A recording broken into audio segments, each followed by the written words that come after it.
बाबू लोग शांति भवा। ए भैया, भैया हो, मैथ ना बनाओ बाबू। ये तो हम न पढ़ाई घरे कहा ची करी थले। अच्छा ठीक है, चलिए इधर ध्यान दीजिए। जैसा कि बात यह है कि ऐसे तो हमको पढ़ाना था पतला वाला किताब के चैप्टर नंबर 6, और बहुत बढ़िया कहानी है, एक माँ और एक बेटी के। हाँ, लेकिन वो कहानी कम से कम 2 दिन में हमसे खत्म होगा, एक दिन में नहीं कर पाएंगे लाइन बाय लाइन अगर उसको पढ़े तो। और हम कंफ्यूजन में थे कि आज पढ़ा के क्लास कल खुला रहेगा कि बंद रहेगा, क्योंकि इसको साफ सफाई भी तो करना है दिवाली के। तो हमने सोचा कि ठीक है आज एथी कर लेते हैं, कविता कर लेते हैं। अगर कल खुला रहा तो ऑब्जेक्टिव कर लेंगे, ना खुला रहेगा तब पढ़ के तो खत्म किए हुए हैं। वो करते तो शायद अटक जाता। ऐसे नीरज सर तो हमसे बोले हैं कि खुला रहेगा कल भर। देखो आज से 11 12 था, शाम वाला बैच बंद हो गया है, आप लोगों का बंद नहीं हुआ है। आज 2 दिन के छुट्टी इसलिए लिए हैं कि थोड़ा अपना घरे भी सब सामान उमान सरियाना है, सब इधर उधर होल है, आज वो कर लेंगे। कल आप लोगों को पढ़ा देंगे, उसके बाद आकर के इसको साफ सफाई सब दिवाली के। कई दिन से झाड़ू उड़ू भी नहीं लगा है इसी चक्कर में कि अब दिवाली में होगा। तो 2 दिन की छुट्टी ले लिए हैं ऊपर से। आप लोगों की छुट्टी नहीं हुई है, आप लोगों को कल भर क्लास चलेगा। तो अगर ये हमको पहले पता होता, नीरज सर बता दिए होते आए हिंदी के, ये भी तो हम नहीं करते हैं, जिसके क्षेत्र में उनसे पूछिए। तो देखिए आज ही पढ़ लेते हैं, कल इसका ऑब्जेक्टिव कर लेंगे, एनएसई चैप्टर को क्लियर ही रखेंगे। कल क्या चीज के टेस्ट है? हाँ तो साइंस के होगा, आप लोग आइए, कल साफ सफाई भी चलेगा, कोई बात नहीं। आप आते हैं कितने लोग, सब टेस्ट चलेगा, ना होगा तो नीचे कर लीजिएगा। ऊपर अगर साफ सफाई चल रहा हो तो ऊपर छत पे भी जा सकते हैं, नीचे भी खाली है नीचे भी जा सकते हैं, कहीं भी दे ले सकते हैं, टेस्ट तो देना है। हाँ हाँ, तो सब बातों को खत्म किया जाए और सीधे जाइए कहाँ, यहाँ पे। आज हम लोग इंग्लिश पनोरमा से चैप्टर नंबर 7 को पढ़ने वाले हैं, जिसका नाम है द स्लीपिंग पोर्टर। ठीक, पोर्टर मतलब होता है ऐसे एक तरह समझो कि कुली, सामान ढोने वाला। और उसकी नींद के बारे में बात हो रहा है। कविता में कुछ ऐसा है कि वो व्यक्ति पूरे दिन काम करता है, अपने शरीर के ताकत से ज्यादा वो वस्तुओं को उठाता है, जिसके कारण वो सूख गया है, और एक गरीबी हालात को उसको दर्शाया गया है। लेकिन लगातार वो काम करते रहता है और फिर भी ठंड में वो खुली आसमान में सोता है, और ठंड को जैसे मानो वो ललकारता है कि तू मेरा कुछ नहीं बिगाड़ सकता है।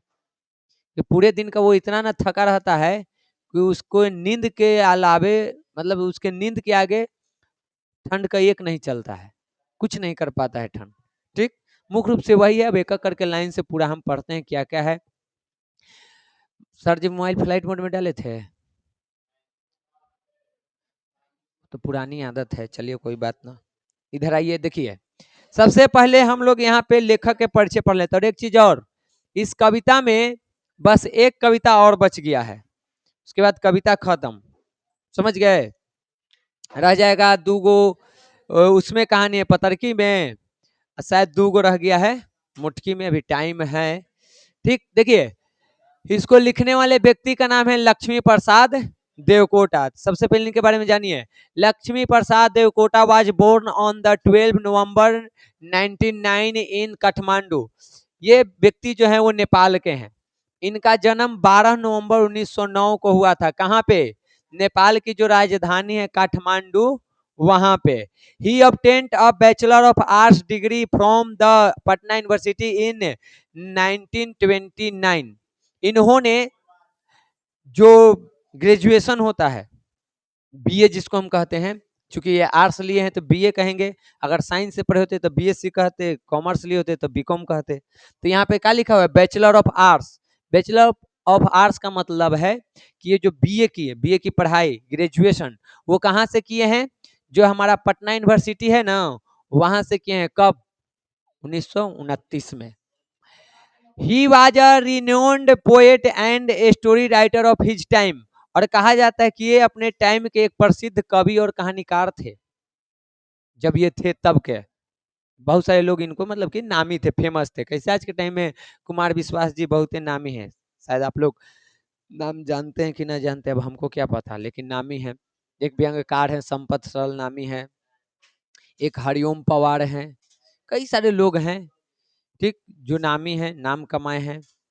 और बहुत सारे तो ऐसे हैं जो अब ज्यादातर जो है उनका नाम जो है उर्दू टाइप के होता है, तो याद करना थोड़ा मुश्किल हो जाता है। शायर को कईक को जानते हैं, जो आज के कविता लिखने वाले उनको जानते हैं, लेकिन सबका नाम नहीं याद रह पाता है। हैं?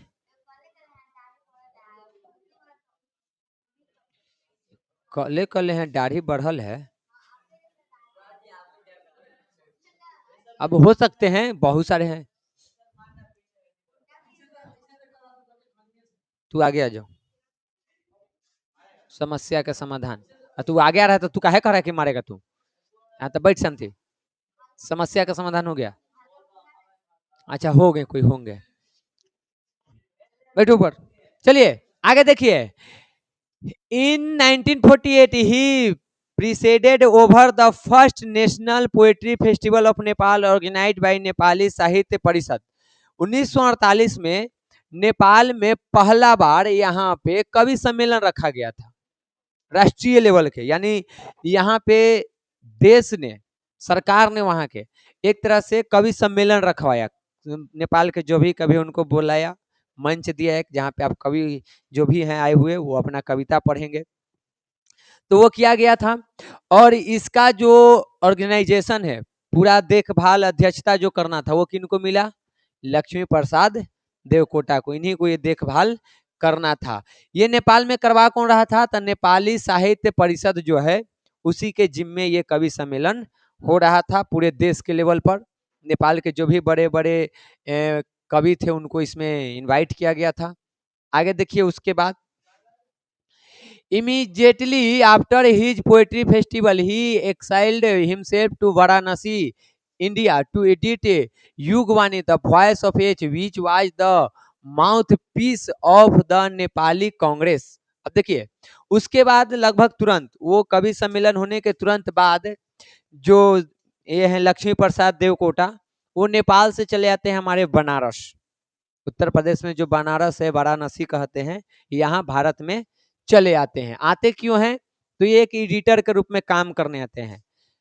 एक समाचार पत्र या जो भी आपको समझना है, पत्रिका समझना है, जिसका नाम है युगवाणी। अब एडिटर मतलब समझती हो?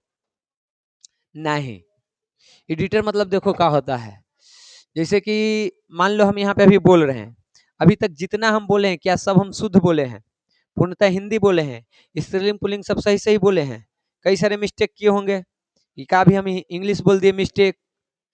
अब जब तुम न्यूज़पेपर पढ़ती हो, वहां पे सब एकदम शुद्ध शुद्ध लिखा हुआ आता है। आप बोलने चलने में इंग्लिश शब्द का प्रयोग किए, लेकिन वहां पे इंग्लिश नहीं आता है, वहां पे उसका हिंदी रूपांतरण आता है। तो जो भी ये काम करता है, आपका स्त्रीलिंग पुल्लिंग को सुधार करता है, सही सेंटेंस बनाता है, इंग्लिश को बोल देते हैं या कोई शब्द गांव को वाला बोल दिए, तो उस सब को शुद्धिकरण करने का जो काम करता है, उसी को क्या कहते हैं? एडिटर कहते हैं। अब ये कौन करेगा? जिसको उस भाषा की जानकारी रहेगी वही ना कर पाएगा, जो उसका व्याकरण जानता हो। कवि लोग तो इसमें माहिर होते हैं। हाँ, वो अलग है, जो फोटो करता है वो फोटो एडिटर अलग है। यहाँ पे युगवाणी में फोटो एडिट करने नहीं गए हैं, क्या करने गए हैं? भाषण जो भी है, लेख जो भी है, उसमें एडिटिंग करने गए हैं। कई बार होता है, अब जैसे मान लो हम भाषण दिए, अब वो भाषण इंग्लिश में भी छपेगा, अगर पॉपुलर व्यक्ति हैं तो दूसरे राज्य में छपेगा, तो वहां के लैंग्वेज में छपेगा। तो क्या जब हम भाषण दे रहे थे तो क्या हम सारे लैंग्वेज में दिए थे? लेकिन अखबार में तो सारे लैंग्वेज में छप गया। कौन छापा? कौन लिखा? वो जो लिखता है उसी को क्या कहते हैं? एडिटर कहते हैं। समझ गए? तो ये वाला काम करने आ गए थे। ये जो युगवाणी है, वो नेपाल की कांग्रेस जो है, नेपाल की कांग्रेस पार्टी, समझिए कि उसको कहा जाता है कि मुख्य रूप से उसी के लिए बोलने वाला था। यहाँ पे देखो हिंदी लिखा होगा, मुख्य पत्र कांग्रेस की, नेपाल की, जिसे भारत में कैसे कांग्रेस पार्टी है, वैसे ही नेपाली कांग्रेस की एक मुख्य पत्र थी, उसी के ये एडिटिंग के लिए आ गए थे। और जब यहाँ आए थे, उसी दौरान नेपाल की जो सरकार है, वो इनका घर, इनका प्रॉपर्टी, सब कुछ को क्या कर लिया था? कन्फिस्केटेड मतलब होता है जब्त कर लिया था। वहां की सरकार द्वारा। हाँ हाँ बिल्कुल, इसको ऐसे समझिए, अभी समझने के लिए आपको बढ़िया। हाँ जी। आए?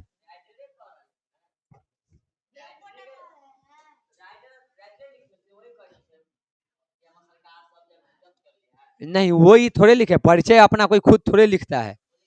जो ये किताब आपको छापे ना, इनका कविता जो लिखा ना, जैसे ये अपना कविता लिख दिए, तो तुमको सिलेबस में कविता डाला गया कि इनका कविता डाला जाए। तो जब कविता डाला जाता है उसी टाइम पे उनका जीवन परिचय दिया जाता है, वहां से डाला गया है। अब जैसे समझो, यहाँ पे मान लो अभी हमने के केंद्र में बीजेपी के सरकार बनू, ठीक। कोई एक, जिसे हमने के देश में भी कांग्रेस है ना जी। तो कांग्रेस हमनी के देश में भी है। इसका कोई एगो समाचार पत्र है, मान लो ए नाम के समाचार पत्र है, ठीक। सरकार में ये है, कवि सम्मेलन सब करवाया, हम कवि हैं, खूब इसके साथ किए हुए। उसके बाद हम कांग्रेस के साथ मिलकर के इसके पत्रिका में हम काम करने लगे। तो इसके साथ हम काम करेंगे तो ये हमारे पक्ष में रहेंगे कि विपक्ष में। तो ये कहें कि तू एकरा जोड़े काम कर रहा है, तब तो पूरा संपत्ति जब्त कर लेंगे। तो आगे जब मेरे बारे में पढ़ा जाएगा, तो क्या ये बात नहीं पढ़ी जाएगी कि मेरे संपत्ति को सरकार द्वारा जब्त किया गया था? क्या ये हम लिख रहे हैं? ये घटना घटी है, सबको पता है। तो जब उनका जीवन परिचय पढ़ रहे हैं, तो जो भी हमारे देश में जो इसको सिलेबस में डाले, जो भी एक पूरा कमेटी बनता है, लोगों का समूह बनता है कि क्या क्या सिलेबस में रहेगा, तो उन लोगों ने डिसाइड किया कि लक्ष्मी प्रसाद देवकोटा का ये कविता 10th क्लास के सिलेबस में होना चाहिए। तो वहीं पे ये भी डिसाइड हुआ कि जब हम उनके कविता को पढ़ रहे हैं तो उनका जीवन परिचय भी पढ़ेंगे, पहले ये जानेंगे कि वो थे कौन। तो उनका जीवन परिचय भी डाला गया। अब उनका जीवन परिचय एकदम शॉर्ट में है, पढ़ोगे तो पूरा लंबा इनका जीवन परिचय है, लेकिन शॉर्ट में डाला गया है। उस शॉर्ट में एक ये बहुत महत्वपूर्ण घटना थी, तो उन लोगों ने ये विचार किया कि इसको भी डाल देते हैं। ये लेखक खुद नहीं लिख रहे हैं, ये हमारे यहाँ जब सिलेबस बना तो उनके द्वारा ये लिखा गया। समझ गए उनके जीवन के बारे में? क्लियर? अब आ जाए कविता पर। देखो कविता के नाम है, नाम लिखना हम भूल गए। कविता के नाम है द स्लीपिंग पॉटर, सोता हुआ कूली कहो, ठीक। अब सुन देखिए इसमें होता क्या है, कहानी को एक एक करके समझिएगा। पहले कविता के लाइन है, फिर उसको हम हिंदी में क्या कहना चाह रहा है कवि, उसको हम लाइन बाय लाइन ऐसे समझा देंगे, ऐसे, ठीक ना। टेंशन ना लेना है, बढ़िया से इसको समझना है। A 25 kilo load on his back, spine double bent. कह रहा है कि वो कुली जो है उसके शरीर पर, उसके पीठ पर 25 किलो का वजन है, और उस 25 किलो वजन के कारण उसका जो स्पाइन है, उसका जो रीढ़ है, डबल बेंट यानी दुगना घूम गया है। यानी कि जब भी हम कोई सामान, तू ऐसे जा रहा है, यहाँ पे हम तुमको 10 किलो के सामान देते, इतना पर रहेगा, और वो 50 किलो लाद देता तो ऐसे करके ले जाता है, हो जाता है ना ऐसे। 60-70 किलो कर देंगे तो खत्म हो जाएगा, पटक देगा, ठीक। तो जब एक्स्ट्रा सामान जब तुम्हारे शरीर पे लादा जाता है तुम्हारे ताकत से ज्यादा, तो तुम क्या होते हो, उसको पीठ पे लेकर के ऐसे लप जाते हो। तो जो ये रीढ़ की हड्डी है, वो जितना झुकना चाहिए उससे ज्यादा झुक जाता है, तो वही करेगी। 25 किलो वजन लिए हुए है, और उसका रीढ़ की हड्डी जो है वो दोगुना घूम गया है। और 6 mile climb up in the snows of winter, naked bones skeleton like frail frame. और कह रहे हैं कि इसको करना क्या है, ये 25 किलो लेकर के, अभी दिमाग में चल रहा होगा कि 25 किलो कौन बड़का भारी है, वो कुली लगी। इसको 25 किलो लेकर के 6 मील 6 मील ऊपर पहाड़ पे चढ़ना है। अब बोलो, यहाँ अकेले आदमी के चढ़ना मुश्किल है, नहीं चढ़ पाते हैं, एगो शांति स्तूप पर चढ़ने में हालत खराब हो जाता है। यहाँ 6 मील चढ़ना है, मतलब 10-12 किलोमीटर के आसपास, 10 नहीं लगभग 1.5 किलोमीटर होता है, तो 9 किलो। अगर सब भी लो तो मान लो 6 किलोमीटर भी हो, 6 किलोमीटर 25 किलो वजन तुमको अपने शरीर पर लेकर के ऊपर चढ़ना है, क्या ये आसान काम है? ठीक। और देखो उसका क्या हो गया है, कह रहा है कि इसके शरीर के जो ढांचा की बात की गई है, वो भी कैसन टाइम पे 6 किलो लेकर चढ़ना है। टाइम कैसा है, ठंड के, एकदम बर्फीला ठंड के समय में इसको लेके चढ़ना है। Naked bones skeleton like frail frame, और इसका जो शरीर है वो देखने में लग रहा है कि सिर्फ हड्डियों का ढांचा है, शरीर में कोई मांस, मतलब मोटा ताजा नहीं है, गरीब है, कुली है, कमाने खाने वाला है, तो शरीर में ज्यादा मांस ये सब नहीं है। बस अगर कुछ दिख रहा है तो उसका एकदम कमजोर हड्डी, उस पर थोड़ा सा जो चाम है, ये चमड़ी वही है। यानी कि ऐसा लग रहा है कि एकदम खाली शरीर में हड्डी और चामे है, ये और कुछ नहीं है। इस तरह से इसका बना हुआ है। Yet facing an up hill task he challenging the mountain, और फिर भी इतने सारे चीजों को सामना करते हुए भी वो मानो जैसे पहाड़ को चैलेंज कर रहा है कि तू है ऊंचा लेकिन तरफ हम चढ़ जाएंगे। शरीर कमजोर, 25 किलो वजन, दोगुना झुकल है, शरीर में ताकत नहीं है, हड्डियों का ढांचा है, ठंड का मौसम है, 6 किलोमीटर 9 किलोमीटर ऊपर चढ़ना है, 6 मील है, इतना ऊपर चढ़ना है। लग नहीं रहा है कि देख के इस व्यक्ति को कि ये चढ़ जाएगा, और ये सीधे चैलेंज कर रहा है पहाड़ को कि हम तेरा पर चढ़ जाएंगे। अब इसको देखिए, ऐसे समझे था। इस पंक्ति में कविता ने एक ऐसे पोर्टर कुली का वर्णन किया है जो अत्यंत कठिन परिस्थितियों से संघर्ष कर रहा है। ठीक, संघर्ष कर रहा है ना जी। उसके कंधों पर 25 किलो का भारी बोझ है, उसकी जिससे उसकी रीढ़ की हड्डी जो है वो दुगनी मुड़ गई है, जितना मुड़ना चाहिए उससे ज्यादा मुड़ा है लोड के कारण। वह सर्दियों की बर्फ में 6 मील लंबी पहाड़ी पर चढ़ाई कर रहा है, चढ़ रहा है ऊपर उस सामान को लेकर के। उसका शरीर बहुत ही कमजोर है और हड्डी जैसे दिखाई दे रहा है, इतना कमजोर कि लगे कि तो हड्डी उसका गिन सकती है कितना है, 206 करने करने हैं, इस तरह की उसकी हड्डी की ढांचा बन गई है।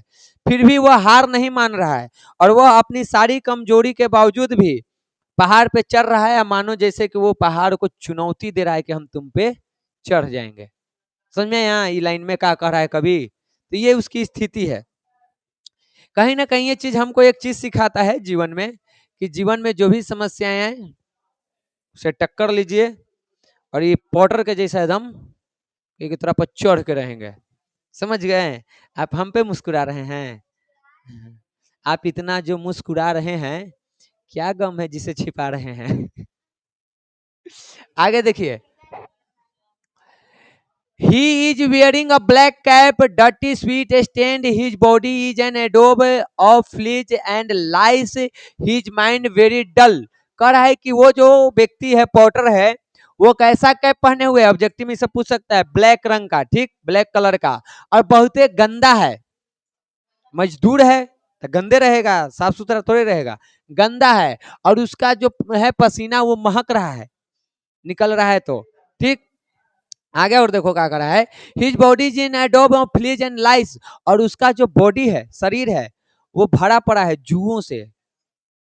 एक और दिया होगा, देखो करने दिया है, करने लिखा करने, पिस्सुओं से। अब कहेगा कि जुआ पिस्सू का होता है, तो गांव के भाषा में हम इसको कहते हैं, जुआ को ढील कहते हैं, पिस्सू मतलब मोकना जो होता है ना, है गांव में जो हमने के जानवर के पड़ जाता है, तो उसका शरीर में क्योंकि गंदगी है, साफ सुथरा उतना नहीं रहता है, तो उसका शरीर में ये जुआ और पिस्सू जो है अपना घर बना लिया है, मोकना और ढील।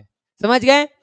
ऑल दाई एमिट से सल्फर लाइक सोर स्मेल, और उसके शरीर से सल्फर जैसा खट्टा दुर्गंध आ रहा है, पसीना ये सब बहा है तो महक रहा है खट्टे टाइम पर, निहल न जाता वो उस तरह के जो गर्मी में हो जाता है।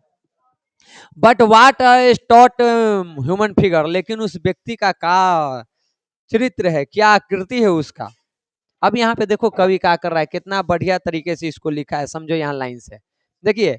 अभी के जितना पंक्ति हम लोग पढ़े, उस पंक्ति ने कवि के बाहरी रूप और आंतरिक स्थिति दोनों को दर्शाने का प्रयास किया है। कुछ लाइन ऐसे हैं शुरू वाला जिसमें उसके बाहरी को देखें, लेकिन लास्ट के जो लाइन लिखा है ना, ये है कि but what a stout human figure, उस व्यक्ति की क्या मजबूत आकृति है, असल में वो उसके अंदर जाके घुसा, उसके अंदर के चीज को दिखा रहा है। बाकी के लाइन सब उसके बाहरी स्थिति को दिखा रहा है, और ये लाइन कभी कहा किया, उस पोर्टर के अंदर घुसा, अंदर घुस के वो कहा देख रहा है, सो आगे देखो। कभी पहले उसको बाहर के रूप रंग के बारे में बता रहा है कि वह काला, गंदा और पसीने से भीगा टोपी पहने हुए है, ठीक। उसका शरीर जुआ और पिस्सुओं से ढील मोकना से भरा हुआ है, जो दिखाता है कि वह अत्यंत गरीब है और कठिन परिस्थितियों में भी जीवन यापन अपना किसी तरह से कर रहा है। उसका मन भी थका हुआ और सुस्त हो गया है, उतना चढ़ना उतरना तो सुस्त है, मानो लगातार श्रम से उसकी मानसिक शक्ति जो है वो कमजोर पड़ गई हो, इस तरह की स्थिति है।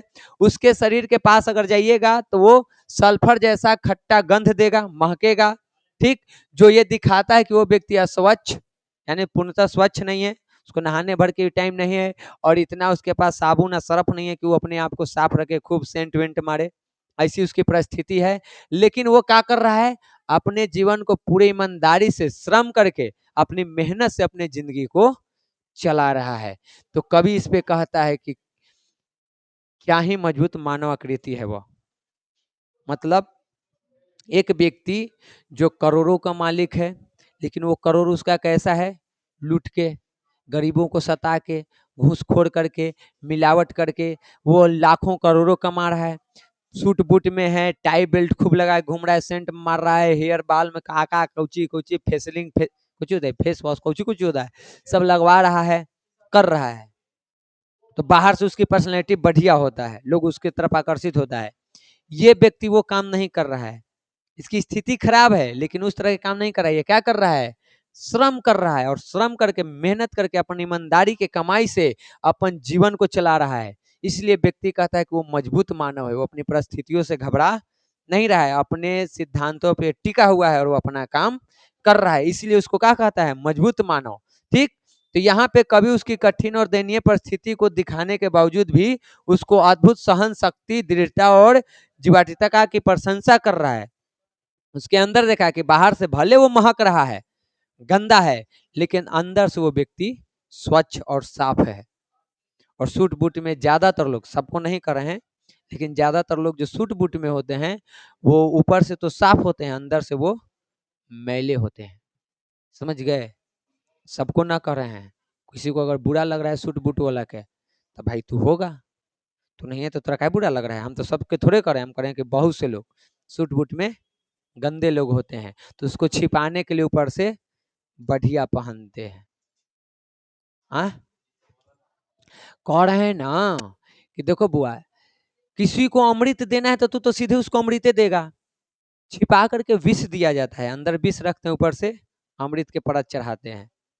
तो सूट बूट की आवश्यकता उसको पड़ती है जिसके अंदर मैल हो, तो उसको बाहर के परत से ढक लेते हैं।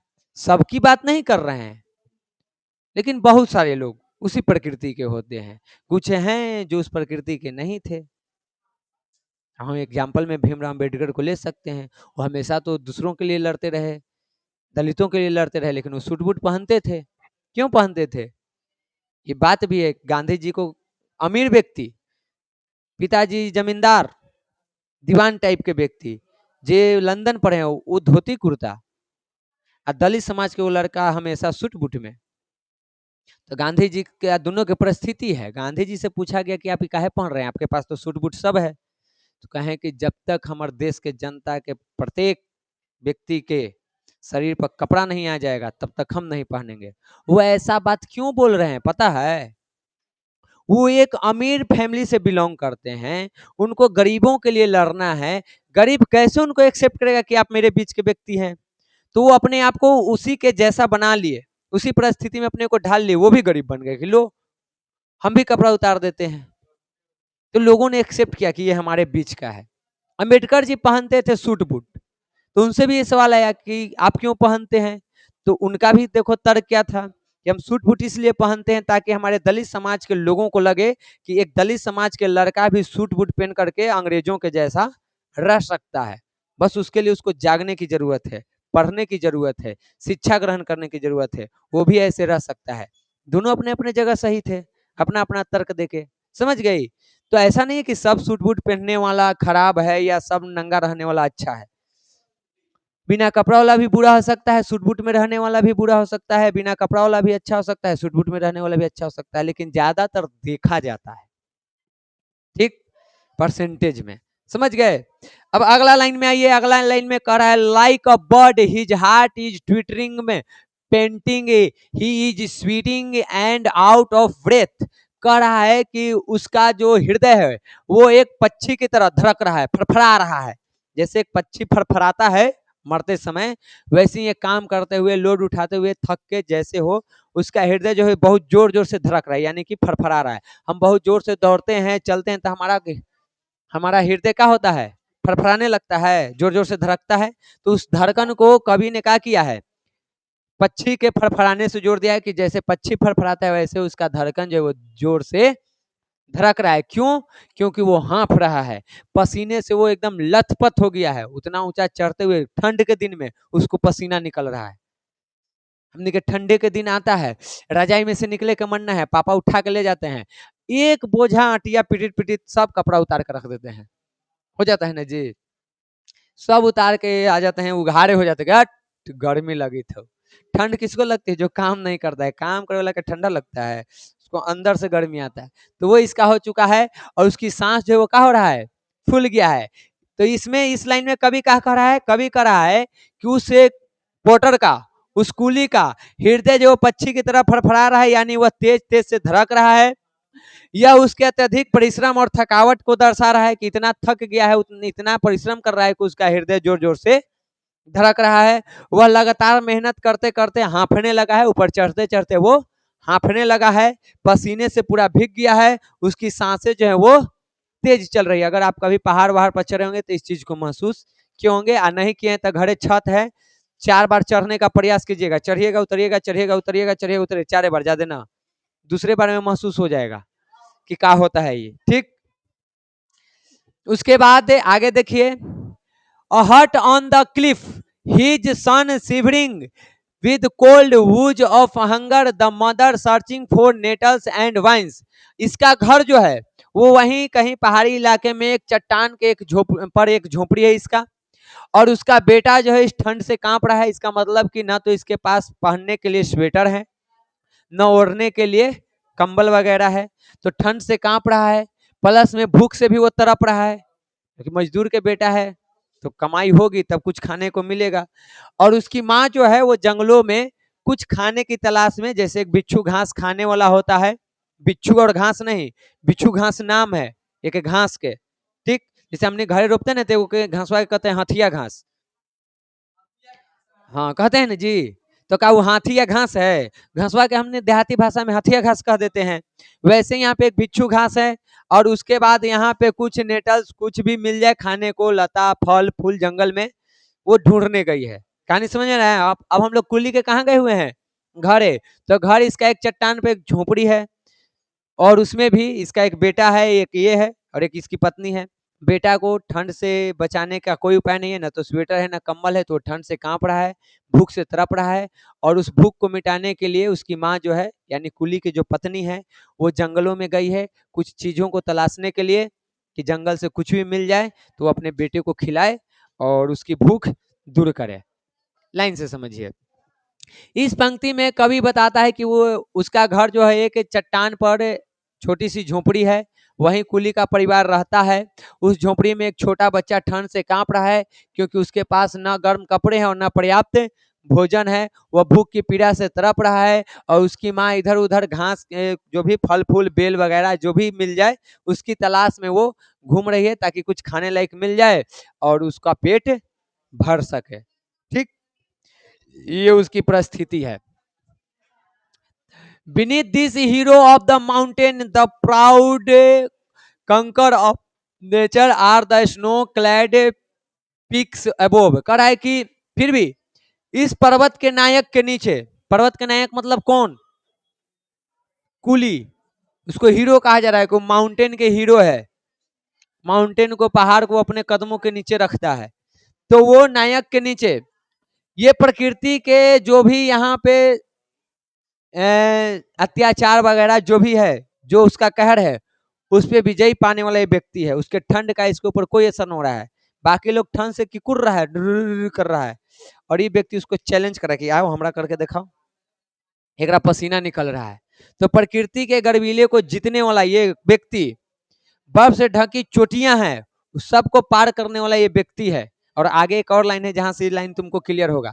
इस पंक्ति में कवि ने कुली को पर्वत का नायक कहा है, प्रकृति के गर्वीला यानी उसके जो भी अत्याचार, उसके जो भी नियम है, जो कहर है, उसको जीतने वाला कहा है।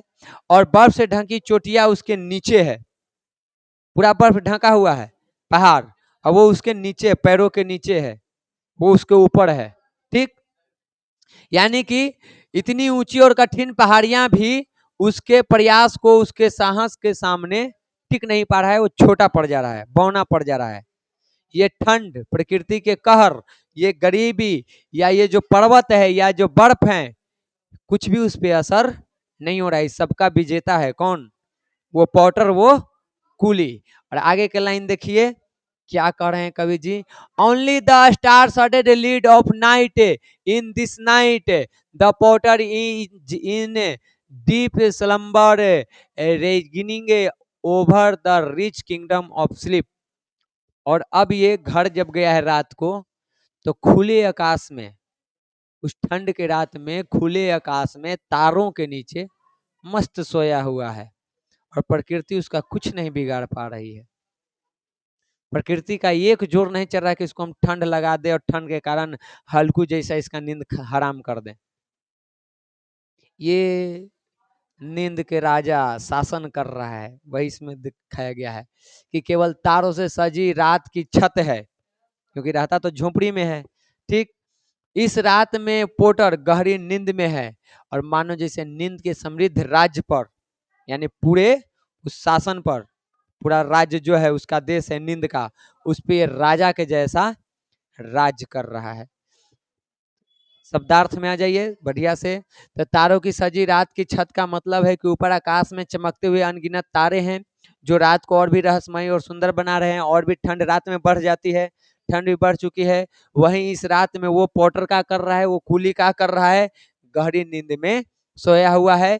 और कभी इसे नींद का समृद्ध राज्य पर राज्य कहकर उसे संबोधित किया है, क्योंकि वो जिस प्रकार से सो रहा है मानो नींद पर शासन एकदम स्थापित कर लिया है, और प्रकृति को चैलेंज कर रहा है कि तू हमारा यहाँ से हटा सकता है तो हटाओ, हमारा अगर नींद तू हराम कर सकता है तो करो। यही इस कविता में था।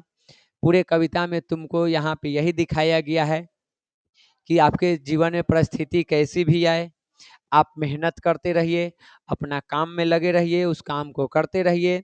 एक दिन वो सब आपके सामने घुटना टेक देंगे और आप उस पर विजयी प्राप्त करेंगे, जैसे कि पोटर कर लिया है। इसके सामने पहाड़ भी कुछ नहीं, भूख भी कुछ नहीं, गरीबी भी कुछ नहीं, बर्फ भी कुछ नहीं, प्रकृति का कहर भी कुछ नहीं। जब सोने गया तो मस्त नींद में, एकदम गहरी नींद में जाके सो रहा है, उस पर विजय प्राप्त किए हुए है। समझ गए? बस यही था। कल खुला है आप लोगों को और मेरा क्लास भी है, तो कल आप लोगों को इसका ऑब्जेक्टिव करवा देंगे, टाइम बचेगा तो उसी में लगले उसका टेस्ट भी करा देंगे। ठीक है?